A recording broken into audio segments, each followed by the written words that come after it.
ये जो दामोदर दास जी जो दिखा रहे हैं कि हम साथ में भीड़ लेके चल रहे हैं, हमारे साथ में इतनी भीड़, उनको ये जानकारी एक बार हम अवगत करा दें कि जितनी आप भीड़ लेके चल रहे हैं उससे ज़्यादा सेवादार नहीं, वहाँ पे सफाई कर्मचारी हैं। हाईलाइट होने के लिए जो हरकत कर रहे हैं वो ना करें, और अगर उनको ज़्यादा हाईलाइट होना है तो झांसी में आए, उनको इतना हाईलाइट किया जाएगा वो जीवन में दोबारा कोशिश नहीं करेंगे हाईलाइट होने की।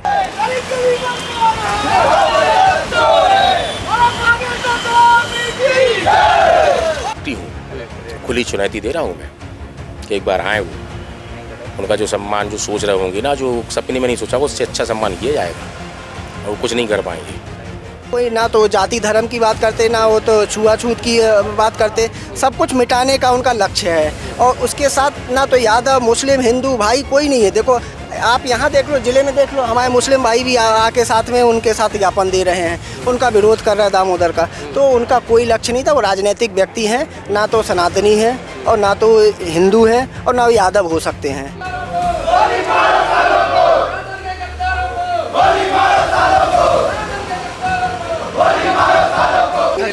ठटरी बांधना बुंदेलखंड का बहुत प्रचलित शब्द है। बचपन में हमारी माताएं भी हमारी ठटरी बांधती थी। अगर हम लोग कुछ भी गलती करते थे कि ठटरी बांध देंगे, तो ठटरी कोई बहुत भयानक, वो ऐसा शब्द नहीं है कि जिसके लिए उनने इतना बवाल क्रिएट किया है।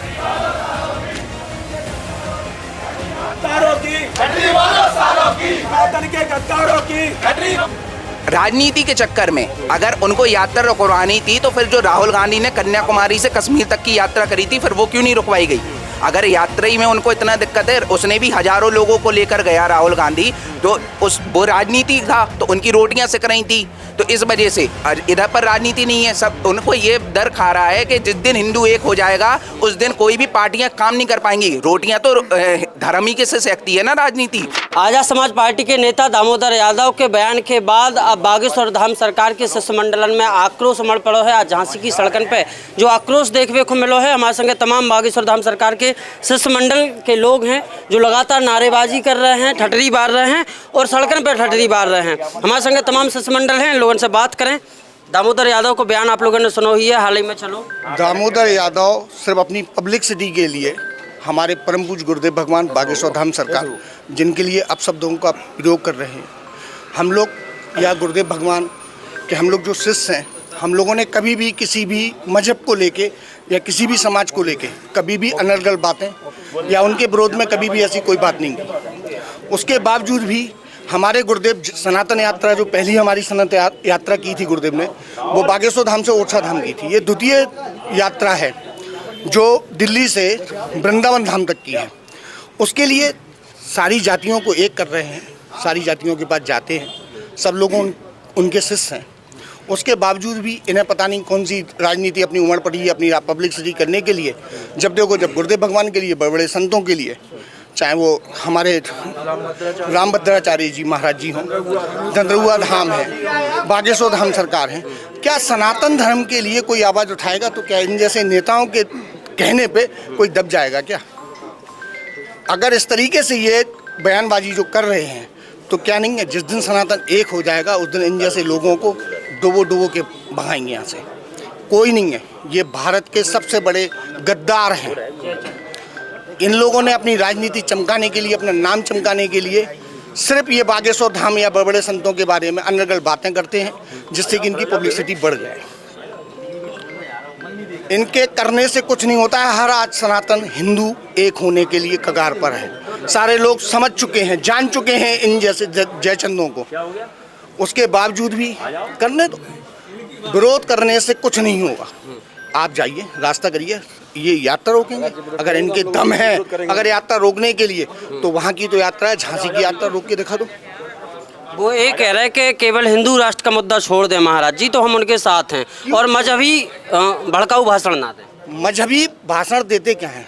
हमारी यात्रा में जाके देखिए, बागेश्वर धाम सरकार की जो यात्रा चल रही है उसमें कम से कम नहीं है 10 से लेके 20,000 तो मोमडन है, हर समाज के हैं, कोई भी समाज को लेके नहीं हो। हमारे यहाँ तो है, गुरुजी खुद कहते हैं जाति पाति हटाने के लिए सबसे पहले उन्हीं ने कहा है, उसके बावजूद अगर बात कर रहे हैं तो लगता है वो खुद हिंदू नहीं है जी। हिंदू राष्ट्र की अगर बात कर रहे हैं गुरुजी और उनका साथ देने के लिए मना कर रहे हैं कि हम साथ में नहीं रहेंगे हिंदू राष्ट्र के कारण, तो ये खुद हिंदू नहीं है। और ये जो दतिया में जाके ये जो धरना प्रदर्शन करके ये जो ज्ञापन दे रहे थे, तो उनके लिए हम ये जानकारी देना चाहते हैं कि अगर उनमें तथा हो, क्षमता हो और दम हो तो झांसी में आकर दोबारा एक बार यह कार्य करके दिखाएं। उनमें इतने जूते मारे जाएंगे कि जितने उनमें कभी पड़े ना होंगे।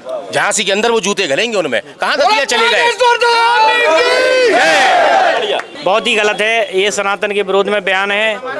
जबकि हमारे गुरुदेव भगवान कहते हैं कि सभी धर्मों की हम लोग इज्जत करते हैं, ना कि हम किसी धर्म विशेष की हम कोई बुराई करते हैं। तब भी ये हमारे हिंदू धर्म सनातन के पीछे पड़े हुए हैं, ये टोटली गलत है।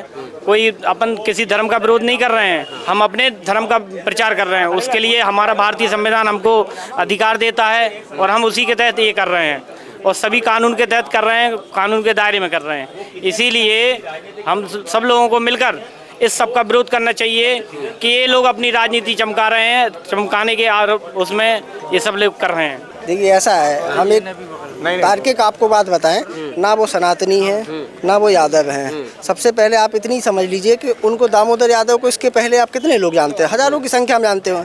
उनका जो लक्ष्य था वो लक्ष्य पूरा हो गया है। उनका आज लाखों की संख्या में उन्हें सिर्फ इसलिए बागेश्वर धाम की वजह से ही, उनके आशीर्वाद की वजह से ही आज उन्हें नाम आया। उनका लक्ष्य भी यही था। और ना बाकी वो सनातनी है, उनको झूठी और इसके बाद झूठी सस्ती लोकप्रियता हासिल करने के लिए उन्होंने ये बस बयानबाजी की थी। क्योंकि आज बागेश्वर धाम, बागेश्वर सरकार ना तो देश में बल्कि अंतर्राष्ट्रीय स्तर पे नाम और श्रद्धा और सब कुछ सनातन का वो कर रहे हैं और उनसे अच्छा चेहरा कोई नहीं था। आप रही बात उनकी, कोई ना तो जाति धर्म की बात करते, ना वो तो छुआछूत की बात करते। सब कुछ मिटाने का उनका लक्ष्य है और उसके साथ ना तो यादव, मुस्लिम, हिंदू भाई कोई नहीं है। देखो आप यहाँ देख लो, ज़िले में देख लो, हमारे मुस्लिम भाई भी आके साथ में उनके साथ ज्ञापन दे रहे हैं, उनका विरोध कर रहा है दामोदर का। तो उनका कोई लक्ष्य नहीं था। वो राजनीतिक व्यक्ति हैं, ना तो सनातनी है और ना तो हिंदू है और ना वो यादव हो सकते हैं। क्योंकि यादव चाहे कोई भी हो, आप देखो पहला उनका नारा ही गुरुजी का यही है कि जात पात मिटानी है, छुआछूत मिटानी है। तो कहीं ना कहीं सीधी सी बात है, अगर ऐसा उनके हम लोग आज ज्ञापन देने आए थे, अगर उनके कानूनी कार्रवाई नहीं होती, अगर वो माफ़ी नहीं मांगते हैं तो इससे बड़ा आंदोलन बागेश्वर धाम से मंडल ही करेगा। और गुरुजी के यात्रा की तो बहुत दूर की विषय है ना। वहाँ तक उनका पहुँचने का ना वो जानते भी हैं कि ना पहुँचना है ना पहुँच पाना। ये भाई साहब कौन है और ये भी ज्ञापन देने आए थे? आप ये गुरुजी का सम्मान करने वाले, गुरुजी को मानने वाले और एक सच्चे देशभक्त हैं हमारे। बताओ भैया। मेरा नाम ज़मीर अहमद है, झांसी का रहने वाला हूँ। आदरणीय गुरुजी पंडित श्री धीरेन्द्र शास्त्री जी का बहुत सम्मान करता हूँ उनके। और ये जो दामोदर यादव कहते हैं कि वो राजनीति करते हैं, बीजेपी के इशारे पे चलते हैं या जो भी वो टिप्पणी करते हैं, तो गुरुजी इस बात को कई मीडिया के माध्यम से कई स्टेजों से बोल चुके हैं कि मुझे राजनीति से कोई लेना देना नहीं है, किसी भी प्रकार की राजनीति में वो पढ़ते नहीं हैं। वो सिर्फ सनातन को आगे ले जाना चाहते हैं, पूरे विश्व में जोड़ना चाहते हैं। तो इसमें कोई बुराई थोड़ी है। दामोदर यादव ये कह रहे हैं कि जो बागेश्वर वाले महाराज जी हैं वो दो धर्मों के बीच खाई पैदा करने का, उन्माद फैलाने का काम कर रहे हैं। उन्होंने कभी ऐसा नहीं बोला। उनके पास अगर कोई सोर्स है तो वो सामने लाएं।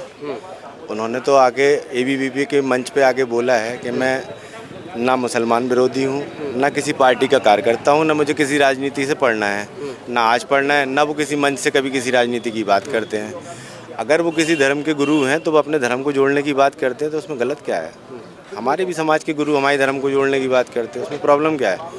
हर इंसान को चाहिए कि अपने समाज को लेके चले, तभी तो विकास होगा ना। तो लोगों को ये बात पसती नहीं है, उन्हें करना है राजनीति, सस्ती लोकप्रियता उन्हें कोई जानता तो है नहीं। ये पॉलिटिकल स्टंट है। उन्होंने एक नामी चेहरा चुना, उसकी बुराइयां की, मीडिया पे आ गए, उनका मकसद पूरा हो गया और ये कुछ नहीं है।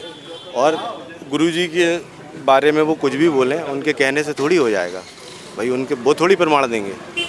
आज गुरुजी को पूरे विश्व में लोग जानते हैं, है ना। सनातनी है, सनातन को जोड़ने का काम कर रहा है। सनातन सबसे पुराना धर्म है, अगर कोई जोड़ने का उसको काम कर रहा है तो हमें क्या दिक्कत है? हम खुद पदयात्रा में जाएंगे।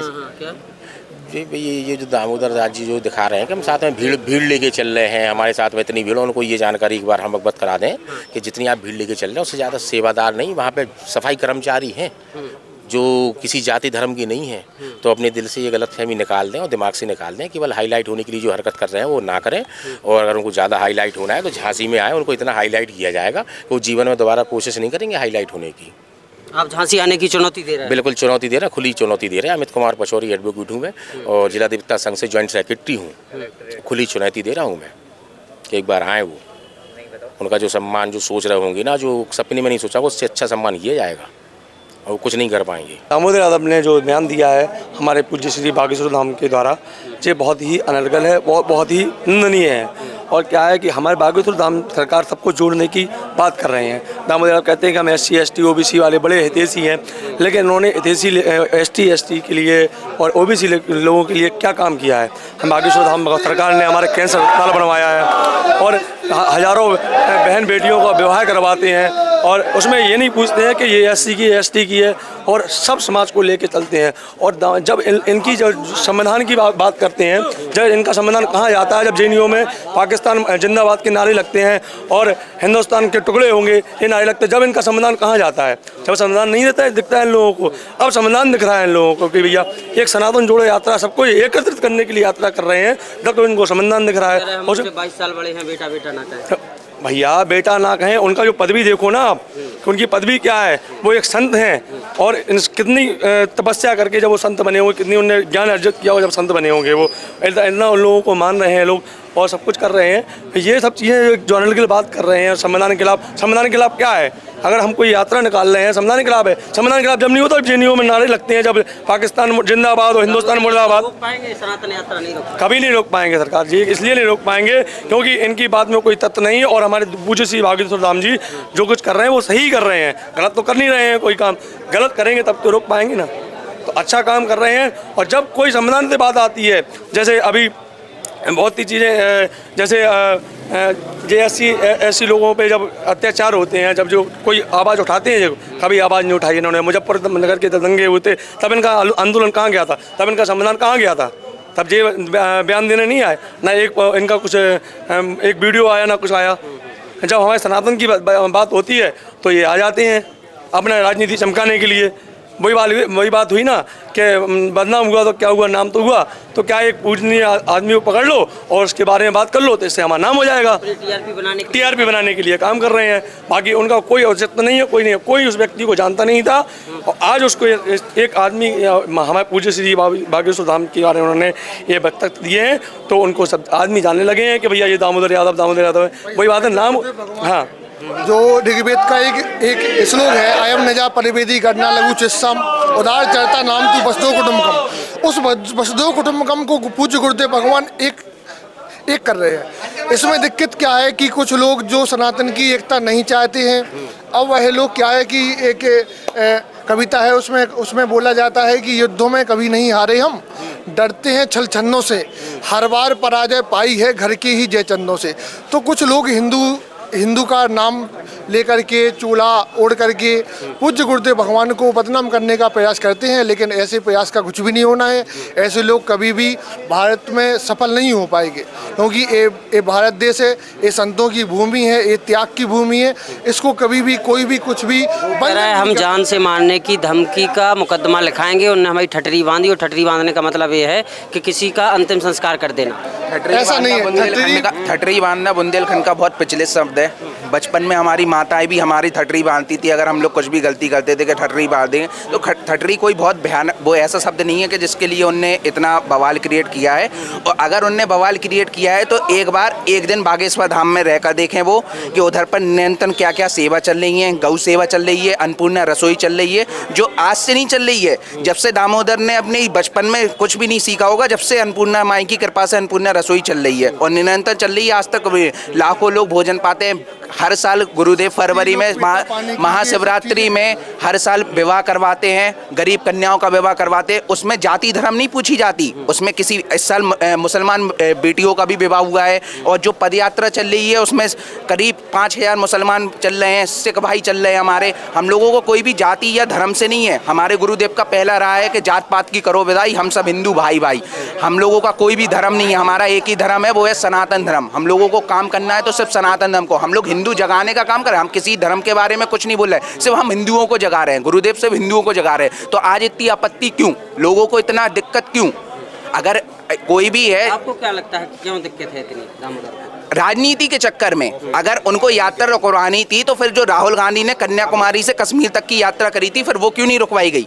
अगर यात्रा ही में उनको इतना दिक्कत है, उसने भी हजारों लोगों को लेकर गया राहुल गांधी, तो वो राजनीति था, तो उनकी रोटियां सिक रही थी। तो इस वजह से इधर पर राजनीति नहीं है। सब उनको ये डर खा रहा है कि जिस दिन हिंदू एक हो जाएगा उस दिन कोई भी पार्टियां काम नहीं कर पाएंगी। रोटियां तो धर्म ही के से सेकती है ना राजनीति। कोई भी राजनीति पार्टी हो वो तो धर्म ही के बलबूते पर उसे। क्या हुआ था, प्रीतम सिंह लोधी जी ने विरोध किया महाराज जी का। क्या हुआ कि उन्होंने विरोध करने के बाद उन्होंने देखा कि हाँ गुरुदेव के पास कृपा है, बालाजी की कृपा है, फिर गुरुजी के पास गए, उन्होंने माफ़ी भी मांगी। तो लेकिन सस्ती लोकप्रियता पाने के लिए, सिर्फ लोकप्रिय होने के लिए ऐसा हरकतें कर रहे हैं। ऐसा कोई भी ऐसे व्यक्ति सफल नहीं हो पाएंगे कभी भी इस देश में। वो कह रहे हैं कि महाराज जी जो हैं वो बीजेपी के एजेंट बन के काम कर रहे हैं। महाराज जी बीजेपी के एजेंट बन के काम नहीं कर रहे, धर्म का ध्वज लेके चल रहे हैं। महाराज जी किसी भी पार्टी के लिए नहीं है। महाराज जी धर्म की ध्वजा लेके काम कर रहे हैं, किसी भी पार्टी के लिए काम नहीं कर रहे हैं। उन्होंने महाराज जी ने स्वयं कहा है कि उनकी पार्टी है बजरंग बली की पार्टी है। और अगर ऐसा है कि बीजेपी का एजेंट बनकर काम कर रहे हैं तो उनके आधे से ज़्यादा से कांग्रेस के भी हैं, सपा के भी हैं और सारे बीएसपी के भी हैं। तो फिर ऐसा क्यों? अगर वो एजेंट रहेंगे तो फिर उधर पर बागेश्वर धाम में सबसे ये पहना चाहिए कि अदर पार्टियों का एंट्री बंद है। जो शिष्य बनकर जाएगा गुरुदेव सबसे मिलेंगे। अगर तुम नेता बनकर जाओगे तो थटरी भराओ, गुरुदेव के पास नहीं है टाइम, गुरुदेव सबकी थटरी भर देंगे। तुम शिष्य बनकर आओगे, बालाजी के दर्शन करोगे, गुरुदेव मिलेंगे। अगर तुम अपनी राजनीति गुरुदेव का फेम लेकर, नाम लेकर अगर राजनीति करना, चमकना चाहते हो तो बिल्कुल गुरुदेव के पास समय नहीं है। और भी तमाम लोग हैं, लोगों से जानेंगे क्या लग रहा है, विवाद बढ़ता जा रहा है। ये पूरा जो भी प्रकरण है दामोदर यादव जी की तरफ से, ये सिर्फ राजनीतिक रोटियां सेकने के लिए है। वो अपनी विधानसभा में तैयारी कर रहे हैं। चूँकि बाबा जी विश्व प्रसिद्ध हैं, वो एक अपने धर्म को लेके चलने का, जोड़ने का काम कर रहे हैं, जो लोगों को पसंद नहीं आता। हर इंसान को होना चाहिए, हर धर्म में ऐसे लोग होना चाहिए जो अपने धर्म को जोड़ के चलें।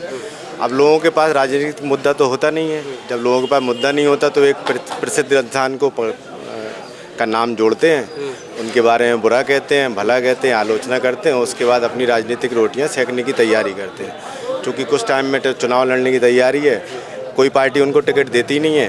पिछली बार लड़े थे, जमानत जब्त हुई थी। अब उन्होंने एक बड़ा चेहरा चुना है और उनके ऊपर अशब्द का प्रयोग करना, गलत भाषा तैयार करना, कोई प्रूफ तो उनके पास है नहीं। क्या ये सब सारा कुछ खेल फेम पाने के लिए है? बिल्कुल, ये सब राजनीतिक अपना चेहरा चमकाने के लिए है कि लोगों ने जाने। किसी भी बहाने से वो मीडिया पे आ रहे, उनको कवरेज मिल रहा। ये सब सस्ती लोकप्रियता है, सिर्फ राजनीतिक स्टंट है। किसी भी सम्मानित प्रतिष्ठित एक धर्म के गुरु के लिए ऐसा कहना बिल्कुल गलत बात है, किसी भी धर्म से हो। अच्छा, कुछ मुस्लिम परिवार के भी लोग शामिल हो रहे हैं यात्रा में? बिल्कुल, गुरुजी के यहाँ कोई भेदभाव नहीं है, राजनीतिक है नहीं, वो पॉलिटिक्स से कोई उनका लेना देना नहीं है, वो सबका सम्मान करते हैं। मैं भी मुसलमान हूँ, मुझे भी उनसे कोई क्या लग रहा है, रोक पाएंगे दामोदर यात्रा? अब दामोदर यादव है कौन? मैं तो कल के पहले उसे जानते ही नहीं था। आपने कभी दामोदर यादव के इससे पहले कभी इंटरव्यू लिया आपने? एक बार लिया होगा। इससे पहले हमें पता है कि 90 और 95% लोग दामोदर यादव को नहीं जानते होंगे। मैं भी नहीं जानता, राजनीति से जुड़ा हूँ लेकिन फिर भी नहीं जानता। अब उसने अभद्र भाषा का प्रयोग किया, हिंसा भड़काने जैसे बयानबाजी कर रहा है, और ऐसे बयानबाजी करके कभी एससी को अपने पास बुलाना चाहता है, कभी ऐसी बयानबाजी करता है तो कभी कहता है कि यादव लोग जोड़ें, जबकि यादव लोग उन्हें जितना पसंद नहीं करते उससे ज़्यादा गुरुजी को पसंद करते हैं। कुलदीप यादव खेल जगत के हीरो हैं, वो भी उनके पास आते हैं, उनके शिष्य हैं। एलवेस यादव अभिनय जगत के हीरो हैं, वो भी उनके पास आते हैं। अपने लोकप्रिय विधायक जी, पूर्व विधायक दीपनाथ यादव जी, उनकी यात्रा में पिछली बार उनका बहुत सहयोग रहा। मोहन यादव जो यहाँ के युवा चहेते हैं, उनका भी काफ़ी सहयोग रहा यात्रा में। अब ऐसे दो कोड़ी के नेता अपनी पब्लिसिटी चमकाने के लिए यात्रा रोकेंगे। मैं उन्हें चैलेंज करता हूँ, अगर ये यात्रा रोक लेंगे तो हम इनके मुंह में 10 जूता मारेंगे। इनकी औकात क्या है? इनके बाप दादा परदादा यात्रा तो छोड़ो, यात्रा के आसपास भटक नहीं सकते। यात्रा के पास भटकेंगे तो बागेश्वर धाम के शिष्य उनमें जूता मारेंगे अगर यात्रा रोकने का प्रयास करेंगे तो। वो कह रहे हैं कि महाराज जी जो हैं बीजेपी के एजेंट बन के काम कर रहे हैं। कैसे बीजेपी के एजेंट वो कैसे कह सकते हैं? और दामोदर यादव है कौन जो उसकी बात पे आप विश्वास करें, हम विश्वास करें? वो साला चोर है। अगर जब उसे जनता ने नकार दिया तो उसे कौन एक्सेप्ट करेगा? जब वो अपने क्षेत्र से चुनाव लड़ रहा है, जब उसके क्षेत्र के लोग अपने नहीं हैं, उल्टे सीधे अभद्र भाषा का प्रयोग करके वो पब्लिसिटी पाएगा। तो ऐसे थोड़े ना वो हर किसी का राजा बन जाएगा। ऐसे लोग राक्षस हर प्रवृत्ति में होते हैं। कलयुग में राक्षस हैं, द्वापर युग में रहे और त्रेता युग में भी रहे, सतयुग में भी रहे। तो ऐसे राक्षस लोगों को बातों से नहीं समझाया जाता, इन्हें लादों से समझाता है जो राक्षस प्रवृत्ति के लोग होते हैं। इन्हें तो रोड पे अगर जे गलत बयानबाजी करते हैं इन पर कानूनी कार्रवाई होना चाहिए, और अगर जे हिंदुओं का विरोध करते हैं तो इन पे हिंदुओं को सख्त से सख्त कदम उठाना चाहिए ऐसे लोगों पर। अच्छा, अभी ये दतिया में प्रशासन से मिले, बागेश्वर धाम सरकार के पीठाधीश्वर धीरेन्द्र शास्त्री पर एफआईआर दर्ज कराने की मांग की, उन्होंने आवेदन वगैरह दिया है वहाँ पुलिस को कि इन्होंने मुझे जान से मारने की धमकी दी। नहीं तो वो एक कोई क्लिप देते, जान से मारने की धमकी कहाँ दी? अब वो तो कुछ भी बोल देगा तो उसकी बात मान ली जाएगी क्या? जबकि हिंसा भड़काने जैसे अब उनकी बयानबाजी में हमारा लठ तैयार रखा है। अबे लठ लेके आओ ना, लठ ऐसी ऐसी जगह पड़ेंगे तुम्हें शकल पहचान में नहीं आएगी। ऐसे बयानबाजी नहीं करो। तुमने अगर माँ का दूध पिया है तो यात्रा के आसपास 500 मीटर 5 किलोमीटर दूर तक दिख जाओ, भूत बन जाओगे तुम। इतने सनातनी वहाँ पे होंगे लठ लेके, हर समाज का, अहरवार समाज का, मतलब SC ST OBC जनरल और मुस्लिम परिवार के लोग भी रहेंगे वहाँ पे, और सभी लोगों ने भूत बनाने का काम करेंगे अगर यात्रा में जो कोई विघ्न डालने का प्रयास करेंगे। 5 किलोमीटर दूर भी दिख जाएंगे तो? हाँ, 5 किलोमीटर दूर के आसपास दिख जाएंगे, यात्रा के आसपास उन्हें भूत बना दिया जाएगा। सनातनियों द्वारा SC ST OBC और मुस्लिम परिवार लोगों के द्वारा भी उन्हें भूत बना दिया जाएगा। आज का क्या कार्यक्रम था आप लोगों का? आज जो अभद्र भाषा जो हमारे की गुरुजी हैं, करोड़ों लोगों की उनसे आस्था जुड़ी है, हम उनके शिष्य और बाकी सब लोग उनके शिष्य हैं। और गुरु, माँ बाप और गुरु परिवार के लोग होते हैं, और ऐसे लोगों पे अगर कोई टिप्पणी करेगा तो हम शिष्यों का फर्ज है कि ऐसे लोगों पे कानून द्वारा कठोर कार्रवाई हो और इन्हें जेल में अभी बंद करो, गिरफ्तार करो, जो भी कार्रवाई वो करो। ऐसे लोगों को मैं मीडिया से भी निवेदन करेगा, ऐसे लोगों को तो इंटरव्यू क्या इनके आसपास भी नहीं भटकना चाहिए। ऐसे पब्लिसिटी पाने के लिए वो गलत सलत बयान करेंगे और मीडिया उनको घेरेगी तो उन्हें लगेगा अरे हम तो फेमस हो रहे हैं। ऐसे फेमस होने से अच्छा है कि तुम चुल्लू भर पानी में डूब मरो।